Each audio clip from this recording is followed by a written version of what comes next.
back to the MBH podcast, Money Buys Happiness, Season 4, Episode 4. We are here with an amazing guest today. Yes, sir. Mr. Karl Wolf. What's up, bro? What up, what up? What's up, Happy man? to have you here, bro. Thanks for having me, man. Yeah, it took a while to get it going, but we got you in. I We know. got you Sorry in. about that, I was man. hella persistent with it. I wasn't giving up. You were, That's you it. were, and I finally got on my management, and Here they we took go. care of business. So it's That's the of course. vibe. That's the Appreciate vibe. No, it. we're excited to have you. Thank you. I don't think we really had anybody of your stature, anybody, with the experience and with the accolades that you have, especially in your industry. So, with that being said, I feel like everyone who's going to watch this knows who you are, but maybe just a little intro. Right, sure. Yeah, my name is Karl Wolf. I was born and raised in Dubai. Grew up, went to Montreal, studied. I went to film school at Concordia University, and now I became a producer, songwriter, singer for about 12 years, 13 years now.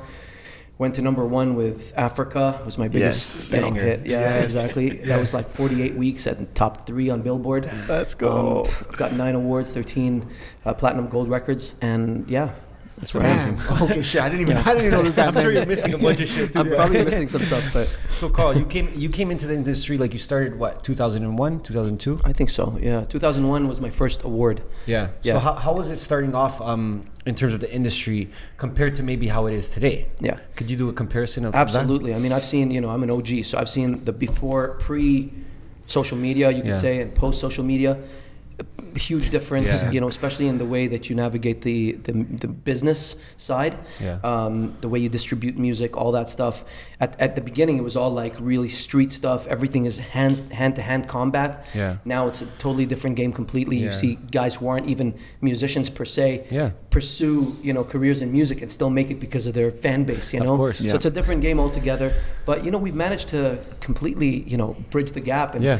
we're still here, I've got Getaway, my new single, is still Yeah. going. And Huge. It's just crazy. It's just Yeah. crazy. We've managed to do that. I think part of that is the people I surround myself with. Of course. I've kept, a lot of people don't know this, but I've kept the same management for about 13 years now. Wow. So Wow. since from day one, pretty much. loyalty. Loyal, yeah. Absolutely. Loyalty is very important Yeah. because they grow with you. Think of it like a stock of some sort, or Yeah. like a percentage at a company. Yeah. They feel like they're invested in it, invested in your career, course. so they want to grow with you. It's Yeah. not just, okay, let me get a manager to. A lot of people want to piggyback off someone, course. Yes. kind of step all over people Yeah. and just win and keep Yeah. winning. And that's fine. I could have probably been bigger Yeah. if I would do that. But you know what? In life, it's always an ebb and flow, and there's always a down. And when you're going down, who's going to be around you? And a course. lot of artists who fell off, it's because they didn't have that loyalty. Yeah, you know what I'm that circle, saying? Yeah. that circle, right? And, So and we important. see a It's lot of crucial. artists too that don't have it, and either they end up just being guided in the wrong direction, or being an artist is hard, and It you is. need that team, right? Because there's so many moving parts besides the actual art itself. Everything right? is team. Here's the thing. You got to spearhead everything. So Yeah. the Karl Wolf projects from day one have always been my brainchild. People would laugh at me at the beginning when my name was Karl Abu Samah, my real Lebanese name. And I would say, I'm changing it to Karl Wolf. I'm going to go with a K instead of a C and go Wolf, because I used to be called that when I was in the high school basketball team. They would call me the Wolf. I was the shortest, fastest guy on the, and there was Teen Wolf, the movie. So it was a whole thing. And people would be like, oh, you're an artist. What kind of name is Karl Wolf? And I'm like, man, I had a vision for it, Yeah. And but you gotta be able to surround yourself with good people, a good team, and keep them with you, and that takes a lot of respect. So you gotta show respect. I respect my guys more than I almost have no self-respect for me, but I want to show respect to them. Yeah. That's really important, and you got to show that they're very valuable to you. Of course. Because they got to feel like, I'm part of this team, right? Yeah. So I think that's part of how people get successful. I would think Drake probably has the same people around him. Yeah. With The Weeknd have the Yes. same people around him. Anybody who's successful has to have a team that believes in him and stays with him. You can tell, they always, the more successful people always go back and be like, I was with these guys since day one, right? Didn't switch up, whatever. I feel like probably a lot of artists, they're looking at it and saying, because I feel like as an artist, you especially nowadays, they feel the need to pop off right away. If my first single doesn't Yeah. hit the radio and I don't go viral, then I'm not successful. It's like a pressure that they feel because they've seen other people go viral, or those rare occasions, and they're just like, okay, that's how I'm gonna do it. I'm not gonna waste 10 years building something. That's the problem with this day and age, man. With social media, it's really tough. Yeah. Even guys like me, even guys who've made it, you watch some other, and you're like, dude, how are you getting 32 million followers? What is that? what are we doing? You know what I'm saying? It seems like unreal. Yeah. Yeah. So it almost deters you. Like I know a lot of people have anxieties from social media. Yeah. You know, and that affects everyone. Yeah. You know, because everyone who looks, there's always someone who looks up to someone else. Yes. So everybody, let's say I look up to whatever, some artist or whatever, he looks up to, because he wants to be as big as Jay-Z. And Jay-Z's thinking, I want to be the biggest mogul. So it never ends, man. And, you know, like human beings actually just want to get better and better and better and greater, whatever they're looking for. Yeah. So you're never satisfied. So there's never really an end game. Yeah. You know, and I think Jim Carrey prefaced that in some of his speeches recently, right? He mentioned something about, look, I'm famous, I'm rich, like it means nothing, guys. Don't stop chasing some random thing. And it makes sense. Obviously, we want to be comfortable and have security for our family, for the future, and build wealth somehow because it feels better but it really, really, really is not everything. Yeah. So would you say that you had this same mindset when you started off? Or is it something that you came to learn? Because I want to talk a little bit about when you were beginning as well. So what was your mindset when you started, and kind of how did you even get into it? Because you said you went to film school. Yep. So like walk us through that, I guess. Well, definitely wasn't the same. You know, at the beginning of my career, I mean, you dream, you're younger, you're just like, man, I want to grab it, I want to go, you know? But I think the fight, the focus stays the same. It's just that your motivations for getting there are slightly changed. And that's what you got to do. You got to almost, because as you grow older, right, with everything in time, you know, an artist was interesting to you, and then, you know, I used to have friends who were all about my music, Africa, Yalla Habibi, and then and now they're into like some other shit, you know. So the new generation is starting to discover me and with my new music, but the older fans or my older friends who used to like my music are not into me no more. They got families, they got other stuff. They're not interested. What you got to be able to do is continue focusing, laser focus on your goals, even though your motivations might change. I want, you know, the Lambo, the this, the that, the girls, you know, but now it's like my parents, my family, I want to make sure they're good, they have a house, they got, you know, but at least you're laser focused on what you need to do to get there. And that should be the same, I think. And that's kind of, I think, where I'm at. So in terms of, let's say, your creative process, because being a music artist can be difficult at times, you have to... The consistency aspect to it is so important, and a lot of artists do struggle with that, but I feel like you've been super consistent. So how have you been able to maintain that creativity and maintain that consistency in an industry that's forever changing, it looks like? Yeah, exactly. Well, that's you nailed it. It's forever changing. You have to be able, I think, to constantly adapt. You can't think... Like, you got to know that you are expendable and you are a dinosaur, potentially. You have the capability of being a dinosaur. Someone who, like, you know, prehistoric.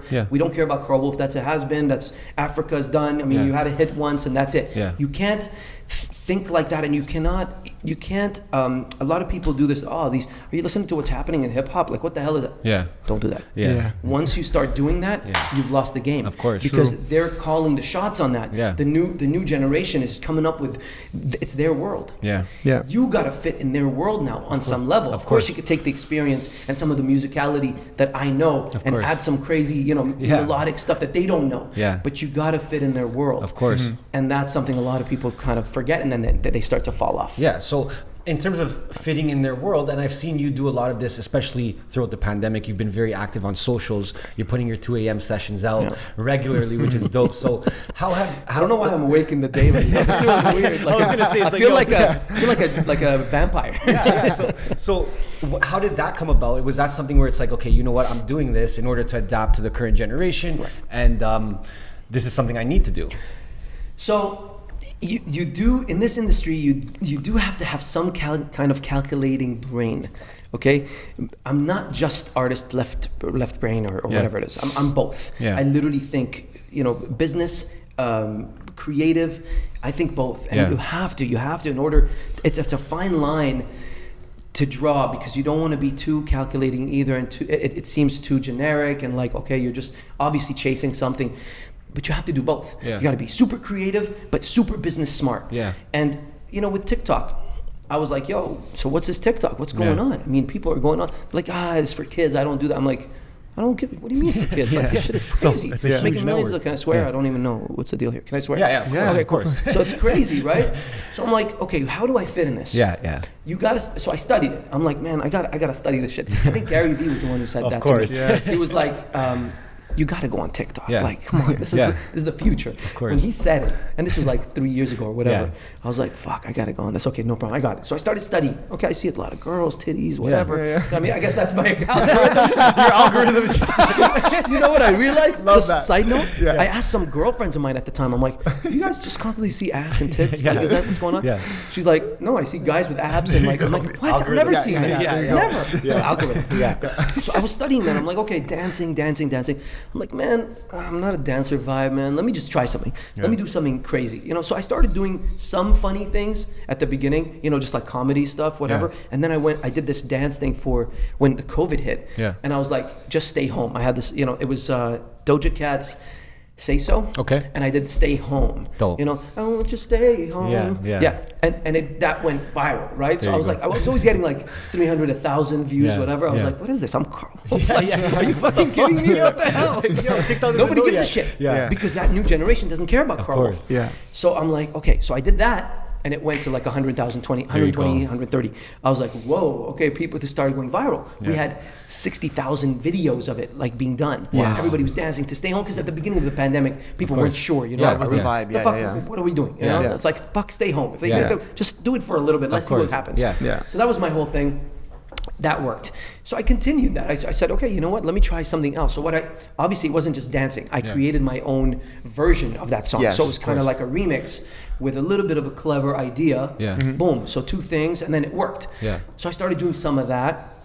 And then I had a big one too, which was, oh man, what was it? It was an Arabic one that I did. God, I can't remember. Yeah. It was huge. It was like 7-8 million now Wow. on Come TikTok. on. Yeah, it was 50-50. It was Okay. called 50-50. Okay. So basically, it's an Egyptian woman Okay.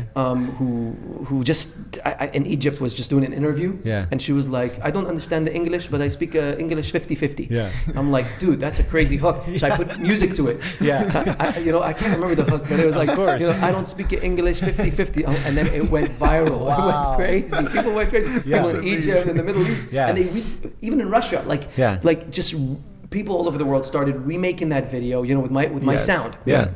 At that point, I'm like, man, how do I monetize this? I'm a business guy. Yeah. Okay, now we've managed to understand the public on social media, Of on course. TikTok. We know what to do. It's Yeah. funny. It's Catchy. Yeah. Okay, and it's remixes of Yeah. things. Okay, I know what's going on. How do we monetize? Okay, we gotta make money off Yeah, this. of course. I mean, there's 100%. 7 million, 8 million people fucking doing this. Okay, so what I thought was, why not do a remix to it, like an actual song? Yeah. So how do we monetize? Through Spotify and through our digital DSPs. Of course. So I made the song. I actually produced the record. I could do everything myself. So Yeah. COVID Yeah. never affected me that way. Yeah. Because I've always been producer. You've been People doing it know the that. whole Like, I time, produce yeah. Africa, Yalla Habibi, all these Wow. things. In fact, I shot all my music videos. I directed them all. So, and we Wow. used to do Insane. 35 millimeter film. It wasn't like Red today, where Yeah. you know the deal, right? Yeah. You just edit it on digital. Of We had course. to fucking get them developed with Kodak. Yeah, yeah. $10,000 just to develop the Wow. reel. That's it was crazy shit. crazy. So I did that, and we put it out on DSPs, and then we got a deal in Russia. We got a deal in thing because it was actually charting. Yeah. A song 50-50 or whatever. God, what was it was called something else. That's crazy. I can't remember the Yeah. name. God, it's on Spotify. Can I check it Yeah, quickly? yeah. I was gonna say, I wanna yeah. check Pull it. it up. Hold on. I'm actually It's curious. crazy though. Yeah, it wasn't called 50-50. That's crazy. Just take a hook and mix it, and Exactly. TikTok will fucking eat it. That's the whole like, the algorithm thing, right? And as soon as it starts to go. But it's actually interesting that you popped off like in Speaking other English. places. Speaking English. There you Why go. can I think of that? Okay. Yeah. Speaking English. So there you go. So I produced that, put it out on DSPs, and we started monetizing that. Yeah. So at that point, I'm like, okay. And it didn't do. So I reached out to Spotify. What we do usually is we have really good connections with Spotify and different digital.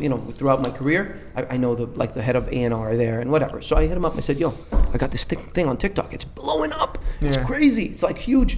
Let's Let's give it some good playlists on Spotify. He wrote me back. He's like, Karl, it's not a song. I'm like, you make fucking great songs. Like, I'm like, but I don't get it. So what? It's huge. It's viral. Yeah. Yeah. I mean, isn't that the whole idea? Isn't the point? Yeah. So there was some education there, Yeah. You can't just make a viral comedy thing and expect to monetize it, on Spotify and it'll work because songs are different. Yeah. So that was another learning curve right there. And so that made me start working in studio. And I'm like, you know what? Let me try showing people how I make songs and how I've always produced all my records in studio. And I do them pretty quick. I'm very quick with everything. So I showed it with a house track that I've never done in my life. I'm an R&B guy. So I did a house track for fun. I was just showing, let's start with the kick, 122 BPM, bass, dun, dun, dun, a little hi-hat. Okay, cool. And then I have this hook. I wanna get away. And I blew up. Blew up. That was the first one I saw. We were almost gold. That was the first one I saw. And we monetized that. So that was a real track, essentially, right? It was a song. Yes. And people fell in love with how I produced the thing, and now I've got a career on TikTok as well. It's just great. That's crazy, man. That's what a crazy. world. So okay, so now going back to it, do you think it's easier to create now than it was in the past? Right. Different. It's totally different. You know why? Because there wasn't competition back then. Okay. So my talents or whatever, if I'm good at something, which is music and creating that sort of thing and producing everything and making it happen and putting our record out, was I had more chances. So if I did a big record, it would be noticed pretty quick. Right now, it could also be noticed pretty quick. That's the thing. It's really tricky. It depends how good your record is and how good your song is charting on TikTok or like going viral on TikTok. Of course. As simple as that. You know, because I noticed there's certain new artists that just come up. They're in their car like a girl. Let's say Jessia, for example. She was. I don't know if you know her, but she's got a song called "I'm Not Pretty." Right? She's in her car and she goes, "I'm not pretty. I'm just fine." Everyone went crazy and they just go crazy. Now I can't do that. So you gotta almost follow your own art and your own style. You can't copy. So I couldn't do that. I couldn't be in a car and just come up with some crazy hook because her talent is probably lyrics and women empowerment. So what's Karl Wolf? What are you? Are you crazy? You know what you did in the clubs a long time ago? Like, come on. You can't, So even though I am about that. So I guess it's like you still gotta be true to who you are, but it's the way that you put it out. Exactly. That's kind of now, I guess, where it differs from 10 years ago, 15 years ago to today. Absolutely. I mean, you know what? It's so different. You just have to know it. I want to be able to communicate it right now. But it's really difficult. I think you just got to chase what you're great at. What you're great at. What people go, oh my God, wow, you're an amazing at this. Whatever your friends tell you you're great at, go for it. And then at that point, calculate a little bit. Come up with some smart ideas. And then the next step would be, how do you monetize that? Some like comedians would be something different. Maybe they go on tour and they do something, because that's a good idea too, right? You just get crazy on TikTok and then you do a tour. Of course. Musicians, it's sort of, I guess, sort of the same thing, but we monetize on Spotify and digital. So that's a big chunk of our money that comes in. Like COVID times, we didn't have a concert. Of course. I didn't have concerts for 2 years, bro. How do you think we're making money? I have a whole team. I know. But so we've got 10 people working with us. How are we going to do that? Luckily, I write all my songs and produce all my songs, so there's money checks coming in every 2 weeks from Africa from all my records in the past. I know. That's amazing, I know. bro. So that's why I did that getaway. That's a blessing. So that we can continue. It's a blessing. I'm actually curious because I just want to know this. I'm sure some people will be interested to know. What is that payment structure? What does that look like from Spotify? How does that work? Is it based on streams you're following? Like, what's that situation? You don't have to be so specific to your numbers, but more just on like how that payment structure works. Because I've always wondered, like, 5 million streams on a song, 100 million. What the fuck does that equate to dollar-wise? So there is a formula. Okay. Right. So it's Spotify. Okay. Let me go back. Back in the day, it was you buy one. Let's say before streaming. Let's say iTunes times. iTunes was, let's say, $1.99. Okay. Or let's say to make it easy, $1. Okay. And then so every time you buy a song, it's $1. Now with streaming, it's 150 streams equals one sale. One iTunes sale. So that means, because I think with the way they decided that is, a fan, when they buy a song, their average time of listening is about 150 plays. Okay. So they kind of estimate that if you buy a song, it's 150 streams. Cool. So that's how it's calculated. So if you have 5 million, you make the math. You just 5 million divided by 150 to know how many sales of singles you had. Wow. That's it. Exactly. Interesting. And that's $1. So if you Yes. own all the $1, which is not always the case, of course, because there's TuneCore. You could do it with DistroKid and TuneCore and whatnot. You can own everything. You just pay the you membership pay your fee or fee, whatever, yeah. and you get that $1, right? So for course. example, but if you're with a label, they give you 20%. They keep 80% because they're putting the marketing Of in. course. Or you do a joint venture, which is 50-50. There's so many ways Yeah, to do it. interesting. You have to think of what you want especially when you're structuring a deal with a label, because they could put tons of money in marketing and promotion. They can blow you up, but does that mean you make money? Yeah. So fame does not equal money. Of course. You gotta be able to be a businessman and know in advance how you want to structure your business, even early on. Yeah. I'll give you a quick story. Yeah, Okay. please. Africa. Yeah. At the time, we're talking 2006, 2007, 2008, something like Yeah. that. So I produced the record. Obviously, it's a remake, right? So I had to go buy the rights from Toto. I reached out to them for 2 years. They wouldn't answer me. Wow. I had the song done. It was done completely. Finally, they responded, because they had to ask all the writers and whatever. They were in different countries in the world, Burma, Wow. some other place. Finally, I got a response from the publisher. Okay, fine, no problem. It'll cost you X thousands of dollars to buy the rights, whatever, for your new song, Africa by Karl Wolf. Yeah. And that is, I own only 25%. They own 85%. So even though I paid for it, whatever, I had to pay and give them 85%. Wow. Right. So sorry, 75%, and I kept 25%. So this whole time, I've only had 25% of that song, and I made a good amount of money on that. Okay. Yeah. So I could just imagine what they did. Right? course. They did triple what I That's did. Okay. Yeah. So crazy. So and at the time, nobody wanted to sign that record. Everybody, all the labels were like, no, who's doing remakes? At the time it was just like maybe P. Diddy was doing something, and maybe Sean Paul did one thing, but that's it. And they were like, you don't have like a big star like Sean Paul on the record. You just have some other, reggae dude on it. So we don't want to sign it. So every label said no. I was like, man, so I borrowed more money. I got more money to produce the video. I bought the rights to it. I said, you know what? I believe in this record, man. I just believe it. Dude, it's a smash. By the way, guys, it's the same record you hear today that's number one and whatever. It's the same one. Yeah. It hasn't changed. Yeah. But they all said no. Wow. That's why you gotta believe. You gotta really feel and believe in your shit. Yeah. So I put the money. I made it happen, and obviously it blew up. At that point, the labels came to me, Okay. So EMI came to me and said, listen, we feel bad, course they like, do. Yeah, sure. we should have, they're like, the times have changed now, yeah. rhythmic, radio's playing rhythm songs, like rhythmic records. I'm like, whatever, dude. I knew it was a hit from day one, but fine. So they're like, do we want an artist deal now? I said, 100%, send me the record. So they sent me the contract, signed it immediately. I didn't even think twice. I was like, you know what? I'm not gonna play hardball. I'm just gonna sign it. Yeah. A week later, I was like number one. A week later. Crazy. That's the power of the label. So I was number 32 before I signed the deal, but we were climbing. I mean, we were about to hit like top 20. Yeah. And then once I signed it with them, 10 days later or something, we were number one. We were selling 15,000 like actual singles a week. Jesus. It was like, and that's heavy at the time, like No, 15,000. We were just going, it was like. So after believing in it that much, like you gave it all, you went all in. So here's the thing. Yeah. So here's where the business part comes in. So the deal that I structured with Canada, it was EMI, but then Universal bought out EMI, was not totally in my favor. Okay. You understand? It was a 20-80. Okay. So I got 20%, they got 80. However, that was for the whole album.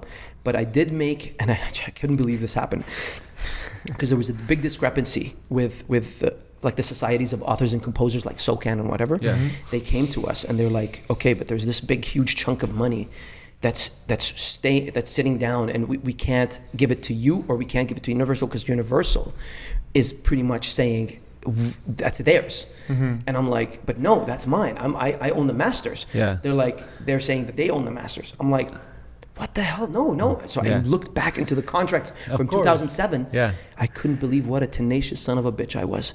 I said, everything you can take, master, except Africa, that's mine, I own it. Stop. They sent all the money to me right away. I swear to God. I swear to God. Let's go. This You- young that's a gut asshole. feeling. Yeah, That's a you gut knew. 100%. Yeah, That's a I gut knew feeling. it because I knew that song. How you want to sign this, but you don't even believe it. It's my record. I Yeah. knew it, Yeah. and I couldn't believe I did that. They opened the gates, floodgates.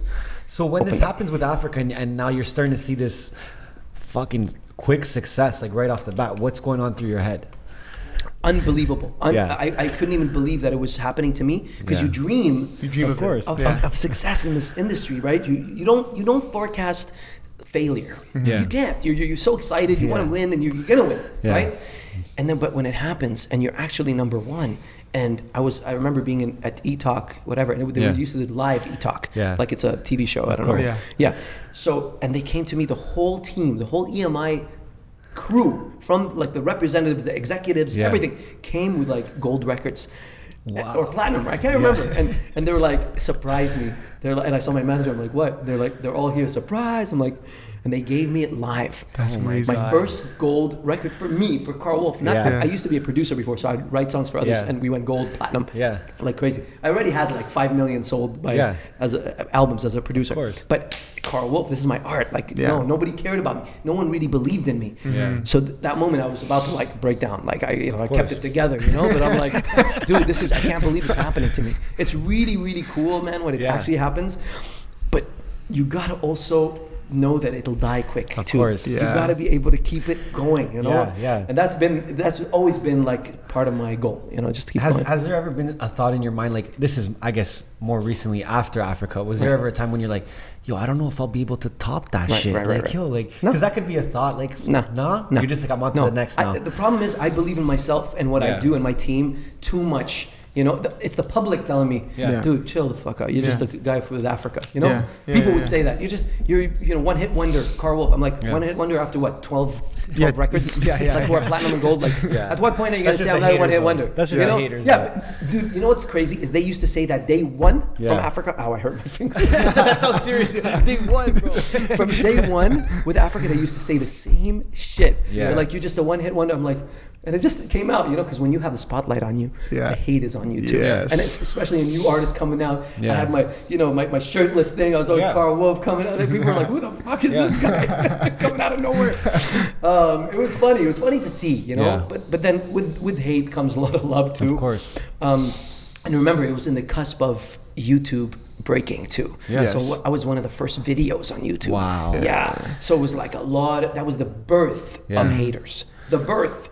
Karl Wolf is ugly, he's short, he's this. I'm like, what the fuck happened? Am I that bad? I used to go to my mom, am I okay? Because when I look at him, I'm like, I'm okay. I don't see what you guys are saying. Bro, you're a stud. Like, who's this Mexican guy? Who's this? I'm like, I'm Arabic, I'm Lebanese. What? You know what? I gotta change. I gotta let them know that I'm Arabic and Lebanese. So I started making Yalla Habibi. It's my other. That's when I went international. Which is my favorite track. Dude, ever since I went sort of to my culture.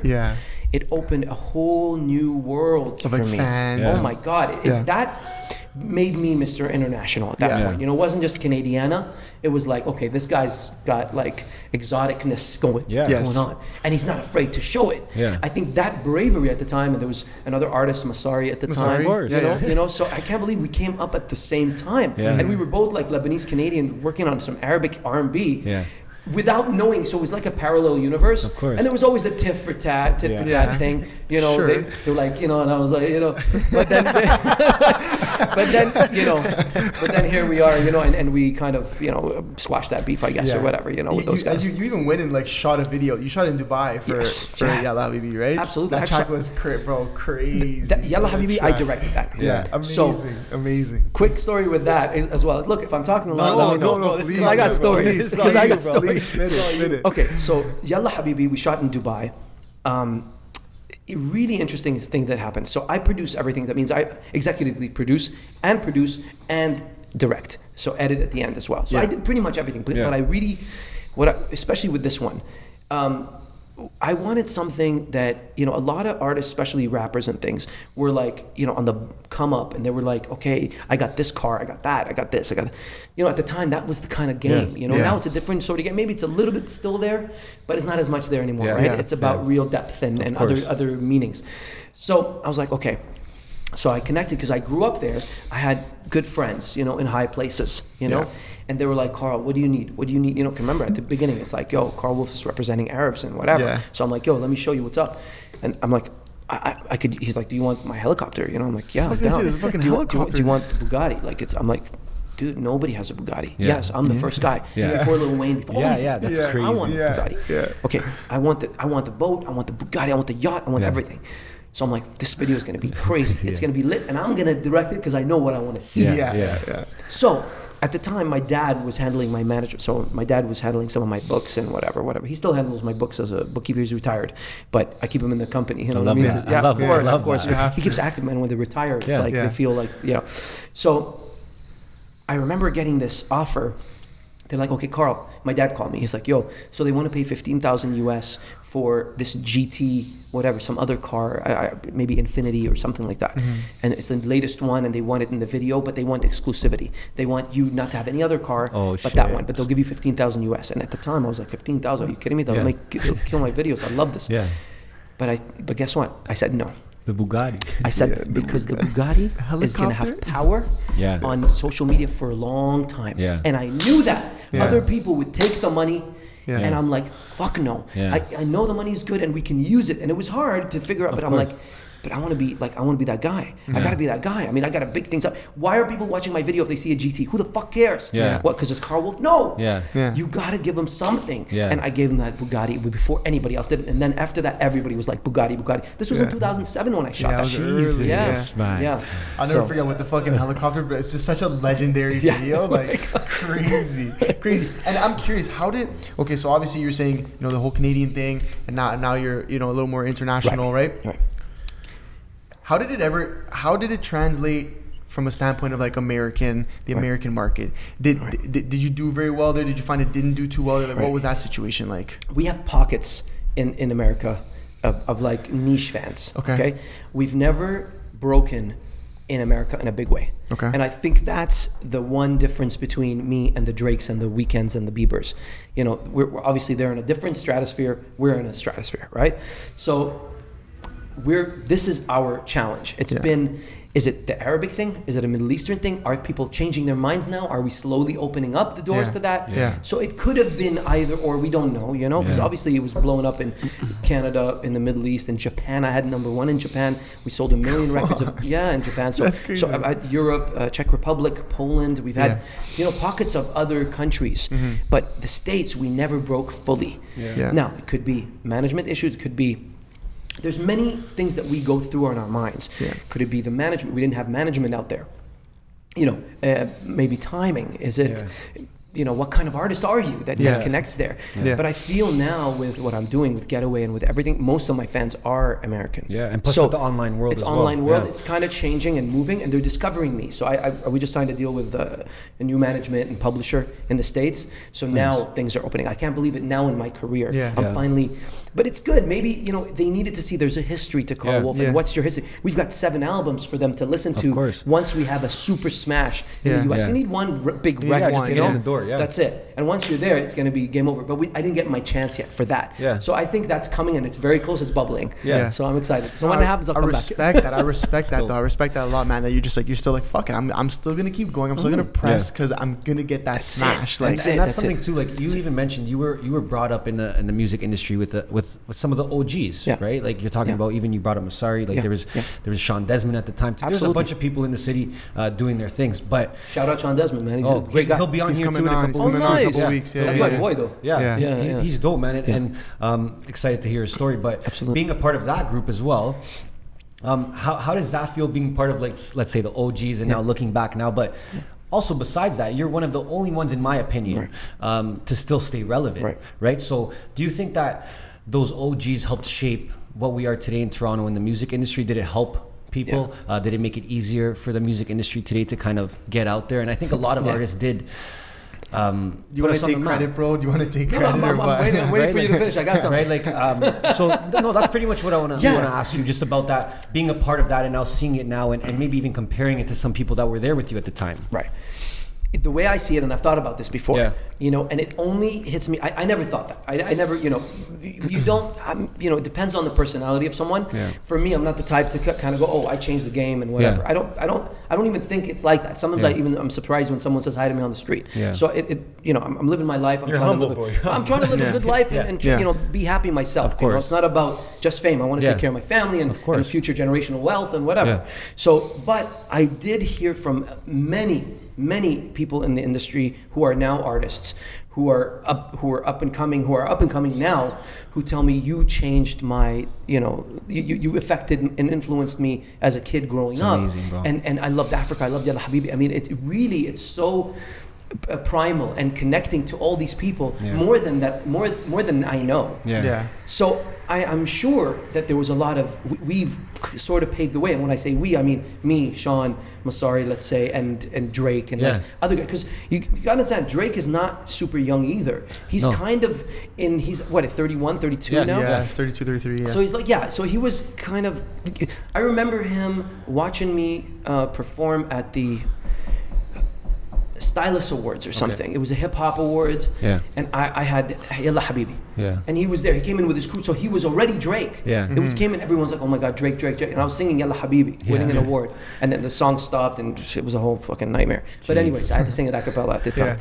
Yeah. Nice. It was like a test or something. I don't know what they were trying to test me on. So I remember that moment. So, we were all kind of in the same time, right? Yeah. Even The Weeknd, you would think, The Weeknd came after us, because now his popularity is huge, but his whole crew, the CP, Belly, all these guys who are XO now, I was signed with those guys for a while. People don't know that. I was signed for 6 months. We kind of did a deal, you know what I mean? So I know Sal and all these guys very, very well. And, it was a good experience, it was just a learning experience for me. And I just moved to and that's when Africa, that's when I took Africa to the next level. Of course. But I think all this has influenced the music game, especially in Canada. Yeah. Because if you think about it, at the time, labels and radio stations were telling me, we can't play your song, it's too urban.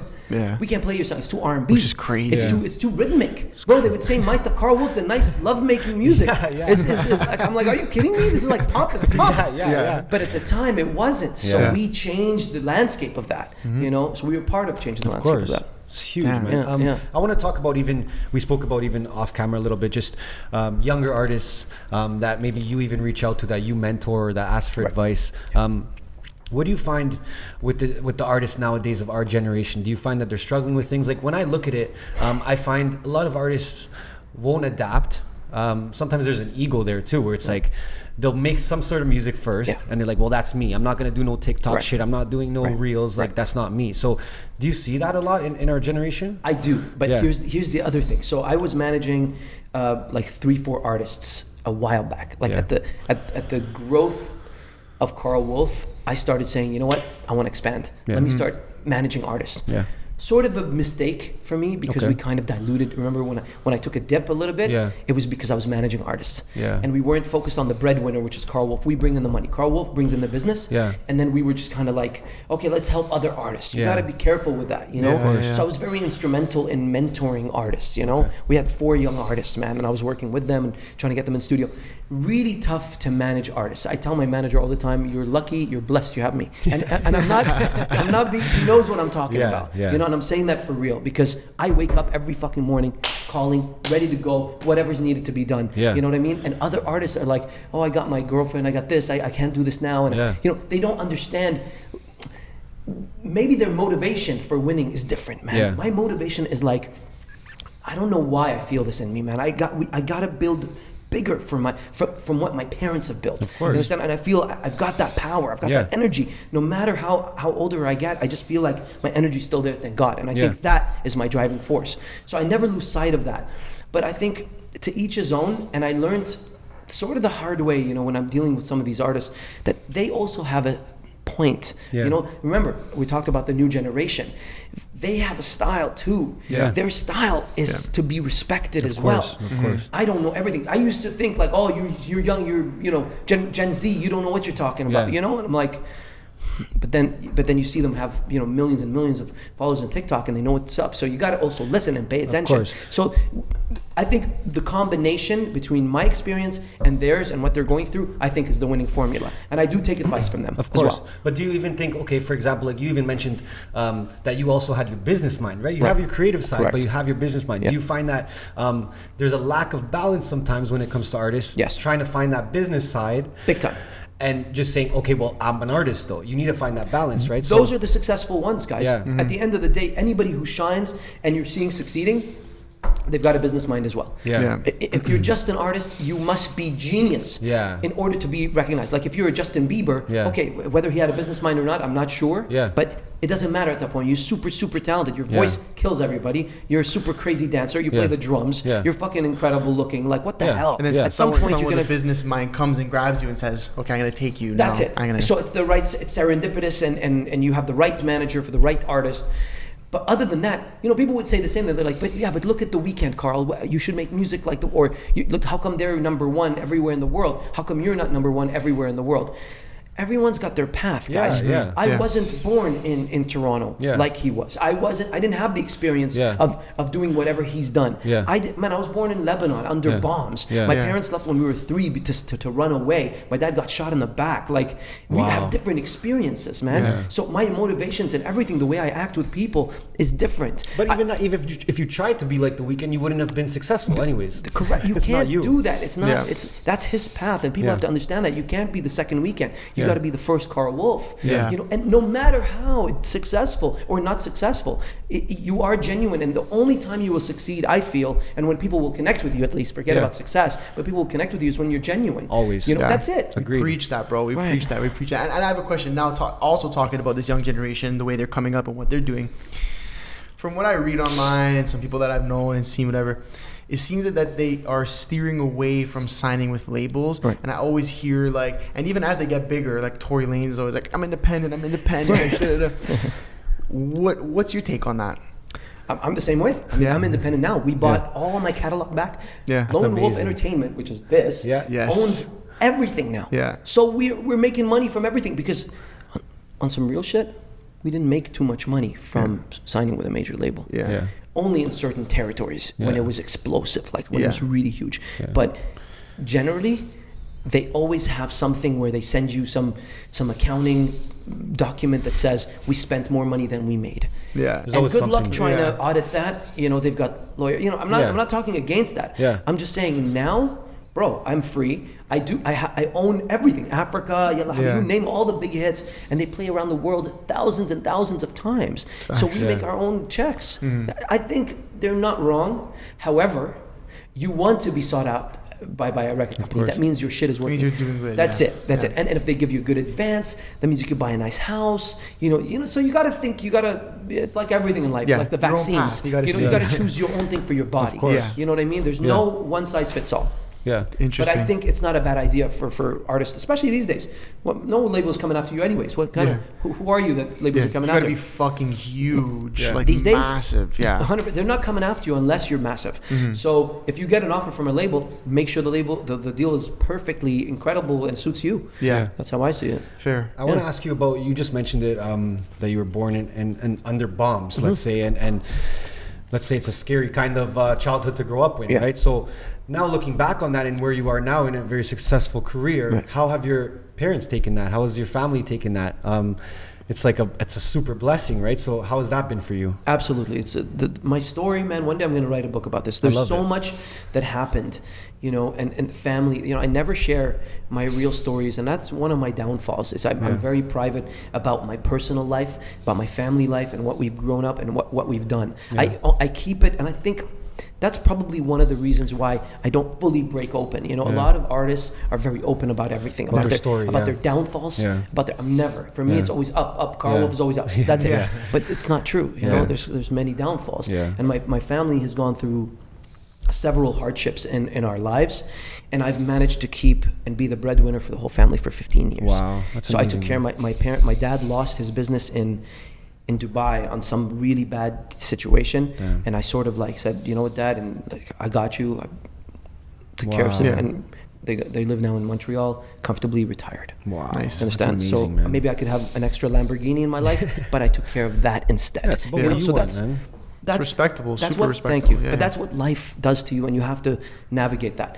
In terms of Lebanon, growing up there, I was born there, and I left when I was 3. So I remember several things being in bunkers and things like that. And I know my dad was, he was with me, and he got shot in the back, and we tried to run away from things. It was really bad for them.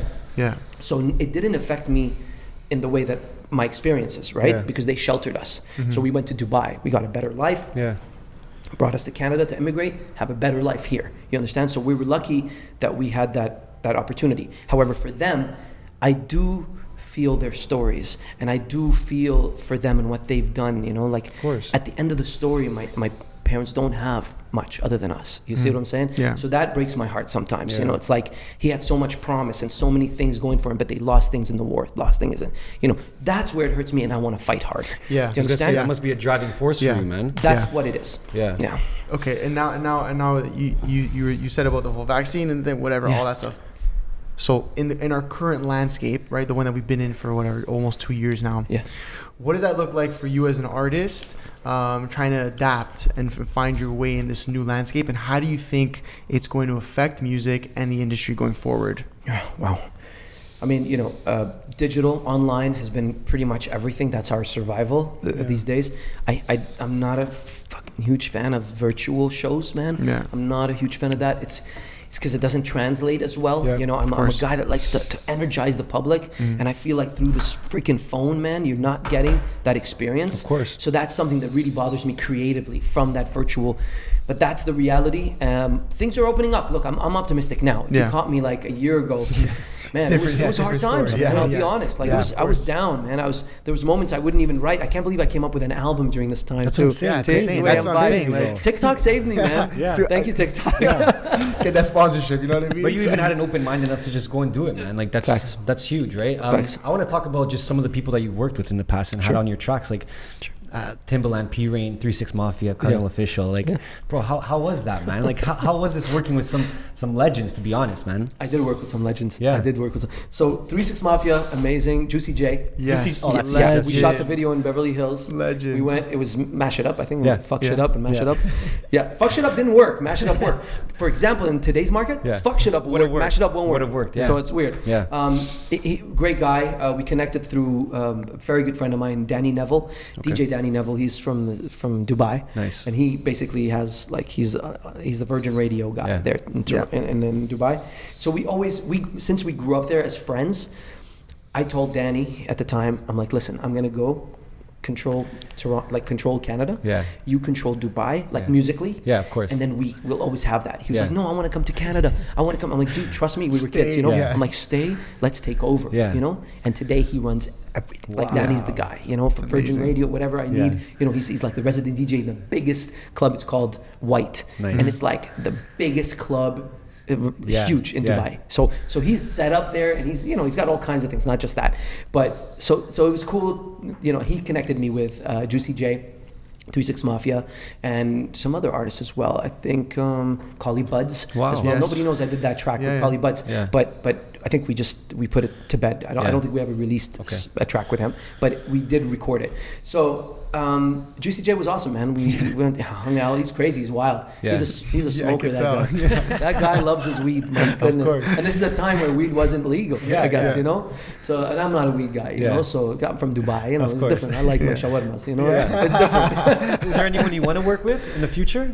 You know what? Akon and I we toured like 8 I saw times. you guys Yes. had some photos together Yeah, too. 8 times. We toured Yeah. eight different shows. We Wow. met up in Dubai a bunch of times.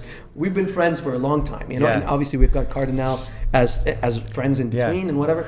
But I always told him, let's go, let's do this record, man. Come on, Yeah. it'll blow up. So we've always had this back and forth. It never worked. So Yeah. I love Akon. He's just a great songwriter, and his Of voice course. just lends itself so well to pop music. Yeah. Yeah. Like such a. He's into some next shit now, isn't he? He is. doing some Yeah, more but shit he's now. a real mogul. That guy's like, he's Yeah. helping Doing some business countries in charity, Africa. Yeah, he's doing the doing- lights for Africa. Yeah, he's doing a lot of good shit there. Okay, I have a Absolutely. question. Yeah. Have you ever been starstruck before? Has there ever been a time where you walked in a room, you're like, holy fuck, I'm in a room with this person? Like, Okay, I would have check never this out. imagined. Michael Jackson. What? Come on. Michael Jackson. Okay, damn. When Wow, I was a not kid. expecting that. Michael Holy Jackson. shit. When I was a kid, we came into this elevator I don't know where it was. It was I don't know which hotel Yeah. in Dubai somewhere. Mm. And he walked in, and I was like, I couldn't believe it. Yeah. And you know what stuck with me? I always say this story to a lot of people. It was the smell. the smell, like the cologne or whatever. Wow. That stuck with me. This is why everyone's like, Karl, you have this cologne smell about you. Like there's always something. It's part of an experience. Yeah. So I know that being an artist, and I was a huge fan of Michael. Yeah, like, of course. dude, the guy was the craziest dancer. Yeah. I would watch Thriller, the making of, and I would just, like as a kid, just be like mesmerized at how he put that whole thing together. Yeah. And I think partly that's why I love the Wolf theme, and that's why I made my Wolf in the Night with Cardi. Like I love that. I don't know if you saw that, but I had the jacket, the Michael Jackson Thriller jacket. Yeah. I mean, and it was that moment that was like, that was the only time. Other than that, I've never been really starstruck. What's interesting is I get starstruck more with females. I don't get starstruck with guys. Like I'm not like whatever, cool. But like when it comes to like girls, I'm like famous girls, I'm just like, I don't know what to say. I'm like, no. I just freeze. I freeze. Because I'm like, I don't know what to do. That's crazy. Damn, Michael, I was not expecting you to say that. I thought you were gonna say like, I don't know. I don't even know. I didn't even know. I didn't expect that. The king. Yeah, no. The king. I put out a story yesterday for some questions, and it seemed like you had a lot of fans in Japan, bro. Done. What? Yeah. So like there's a couple people actually hitting me up saying when are you going to Japan next? I know. Is that a real question? That's real the question. question. For real. Yeah. When we can travel, and I think we're there soon. We're close. Close. And with Japan, you need to have. They're very systematic. They're really cool. Yeah. They're really cool people. I don't know if you know. No, you've been to Japan at all. Never. I've been like 4 or 5 times. Wow. I performed there on Shibuya Street. Like it was crazy. It was like fandemonium. Like it was nuts.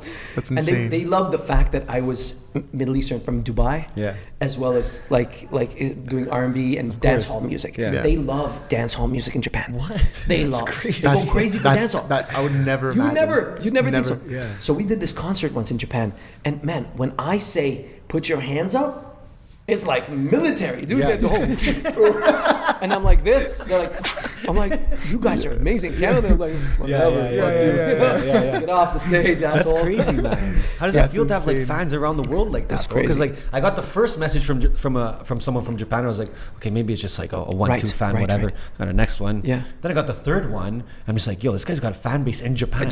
It's crazy. Arigato gozaimasu. Yeah. That's Yeah, insane, man. bro. Dude, so here's the thing. Different countries, ask for different ways to communicate with my fans. Yeah. So in Japan, it's a certain you gotta be a person who respects cultures. Yeah. And growing up in Dubai in a Muslim country, I'm a Christian. Yeah. But I grew up in a Muslim country. I had to study. I studied Arabic. I read, write, speak it as well. English, French. That's amazing. So I kind of have. You start to understand people. I'm a big peacemaker. Even though I'm a hothead, I'm a peacemaker. Yeah. And because I understand people's cultures. And that's really crucial. To dealing with people. So even in Japan, it's a certain way you deal with them, And in Dubai, in the Middle East, in Egypt, it's another way, Canada, different way as well. Yeah. Canada's more like Canada, US. You got to come across a little more rough, Yeah. a little more rough R&B, Aggressive, hip hop. yeah. Boom. In places like in the Arab world, you could be a little more lovey, soft guy music. So even in my music, it changes. Yeah, you have to know It's where crazy. you're at. I'm such an empath that I can feel the vibes, right? Yeah. Yeah, it's like communicating with different audiences, right? course. You would know. Of yeah, course. Yes. Interesting. It's a great skill to have. It's a great skill, but it comes from experience, right? That's it. Being in course. different countries and traveling the world and whatnot. Yeah. Okay, well, listen, hear me out here, all right? Just hear me out for a second. We're the MBH podcast, Money Buys Happiness. We ask every guest, when you hear money buys happiness, what comes to mind? What do you think? I think it's partly true. Yeah? I love the idea. I mean, it definitely buys security and comfortability, So happiness can... So that's the thing. That's the tricky part of it. Yeah. Happiness has to stem from you, man. Yeah. I have friends, who suffer from anxieties and they dysmorphia, body dysmorphia, and they're not happy with themselves. Money's not gonna buy any, maybe unless they do their, whatever, right? Maybe. So there you go. That's happiness somewhere. But true happiness, I am truly happy. I am truly happy because it doesn't matter what happens to me. My parents always tell me, Karl, you're different than this guy and you're different than that guy. I'm like, nah, and they tell me that I'm different than my brothers. Yeah. I don't like when they say that. They're, but he's not like you. Ralph is not like you. Michael is not like you. I'm like, what? Don't say that. What does that even mean? Yeah. I'm the same. I'm born from you guys. Yeah. But I am just super, super comfortable in no matter what the fuck happens to me. Bro, break my leg, give me whatever. I'll still fucking crawl like Terminator to the fucking finish line with my hand up like this in the fucking end of Karl Wolf. Yeah, that's kind of how I see it. Luckily, knock on wood, I'm always kind of super happy and content. Yeah. So other than that, nothing can faze me. So I've had shit happen in my life. Good. I've had a lot of money. I've lost a lot of money. I've had friends stole a lot of money. I never talked about that. Wow. A friend of mine, a close friend of mine, stole $130,000 from me. Ooh. I never put it out. This is like news. Nobody's ever, and he's out there. He knows who he is. Jesus. He knows who he is. Yeah, I'm messed sure me he up does. in a time when I didn't. I was doing okay. I had the money, luckily, and I had more money in the bank, but I didn't like. It was crazy. He stole $130,000, never returned it, and I tried to sue him for it, and it just dissipated. Yeah, close friend of 10 years. So yeah, and some people who know the story would know. Yeah. But so I've had a lot of losses too, but I keep it positive, man. I keep it moving. So money buys you happiness. It buys you comfortable life and security. But happiness has to come from with you, man. Yeah. Within you. That's it. Yeah, I rate that. Well put, man. Well said. Yeah. You have a good energy. You can tell. Thanks, you have good energy. You walk in and it's like, yo, this guy's hot, man. I feel like this guy's going all day. Like got to, man. Go. I love that, man. And I'm so happy you guys are bringing out something, because I never talk about some of these things. So this is cool. Man. You should. Yeah. You should, bro. Well, that's why I did this too, I'll be honest. You're like, it's about time I say some shit. It's a little bit of therapy here. Come back whenever you want. Straight up. I appreciate you guys, man. No, man, listen, it's been an absolute pleasure having you on, for real. I feel like we definitely got to get you back on. Yeah. Let me know. Next time, we got to talk about UFOs. I'm a huge... we'll do it just a whole UFO thing. I'm a UFO freak. I studied the subject deeply. Okay. I've seen it. I've taken pictures of it. I've been... Okay, so we're hold that. We're gonna get you back for some other types of talks. We need to. But no, man, seriously, appreciate you coming, bro. It was an absolute fucking pleasure. We'll have you back for sure. Keep up the shit, bro. Like, keep up the energy, bro. We all need it, and I'm excited for our audience to check this out. Amazing. Anyone wants to find you? Where they find you? Yeah, everywhere is Karl Wolf with an S at the end. So KarlWolf. That's every social media. Amazing. Beautiful. Yeah. Easy. Awesome. Yeah. Dean, on that note, We are out.